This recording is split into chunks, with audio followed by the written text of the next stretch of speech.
So guys, magluto tayo ng pork. Magpo-pork sinigang po kami. Tapos ang ginagawa po namin, hindi po namin siya pakukuluan sa tubig. Bali, yan, ganyan. Kailangan matanggal muna yung mga dugo-dugo niya. Pag wala na pong tubig yan, kasi sarili na po niyan tubig yan. Pag wala na po yan tubig, tapos mawala na po yung mga dugo-dugo niya para hindi po siya malansa, tsaka po siya lalagyan ng sabaw. Yan po. Sisinigang kami. Aking favorite. Yan. Pawala na po yung kanyang tubig na una kanina. Tapos wala na rin po yung kanyang mga dugo-dugo. Ayan. Makita nyo po. Wala na yung mga dugo-dugo niya. Kasi nawala na po. Para po hindi siya malansa.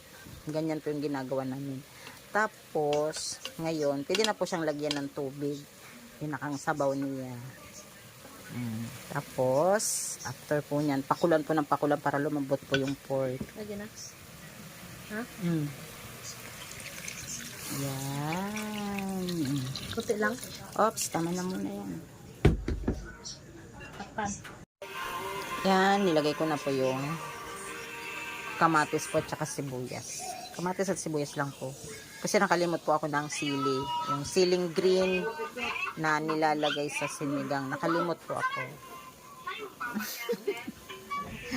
Iba na talaga pag medyo may edad na makakalimutin na.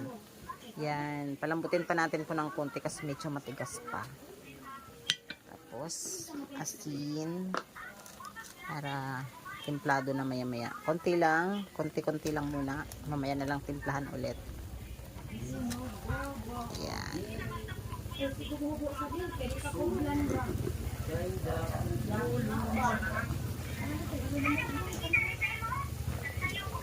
Tapan po ulit natin.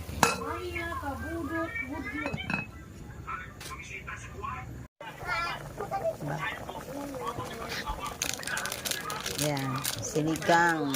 Mixed with gabi po siya. Yan. Konti lang po yan kasi ang kasama ko po dito hindi po sila masyado sa sa maasim. Ayan.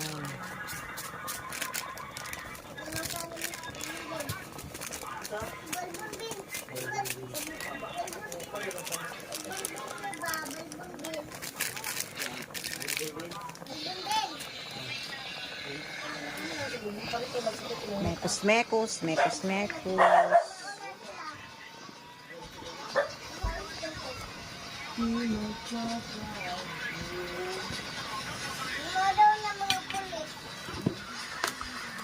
Tapos magic sarap ang laman.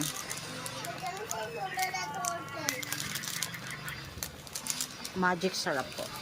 Dapat po konti lang para hindi po siya masyadong Yan. Tapos lagay na po natin yung gulay.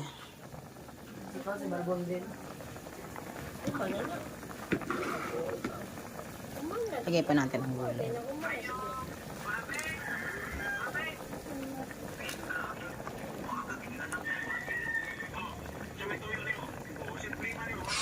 Repolyo po at pechay bagyo. Mas masarap po kasi siya.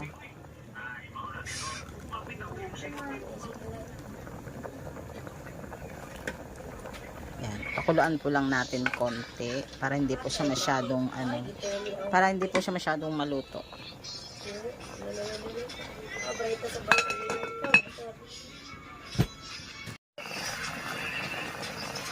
Yan, okay na po. Luto ng aming sinigang. Kain na po tayo. Yes. My favorite. Yan, dito po kami sa lapag. Hindi nakakaya, Day? Sa lapag po kami kumakain. Ay! Stop! Anak, mainit.